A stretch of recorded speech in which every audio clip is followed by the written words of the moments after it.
કેશોદ પંથકમાં વ્યાજની પઠાણી ઉઘરાણી કરાતો હોવાનો વધુ એક કિસ્સો સામે આવ્યો છે। વ્યાજે લેનાર વેપારીએ પોતાના પિતાની આરોગ્ય સારવાર માટે રૂપિયા 11 લાખ ઉછીના લીધા હતા, જેનું અંદાજિત 38 લાખ જેવું ઊંચું વ્યાજ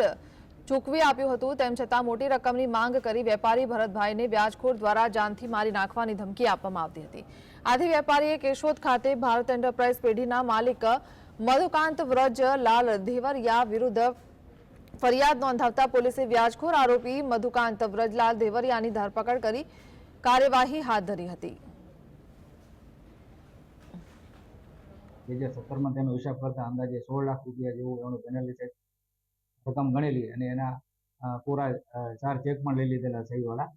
અને ત્યારબાદ પણ એમનું દર મહિને 4% એટલે વ્યાજ ચૂકવતા હતા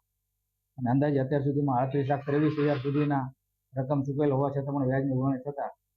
તેઓ કેશોદ પોલીસ સ્ટેશનમાં ફરિયાદ દાખલ કરેલી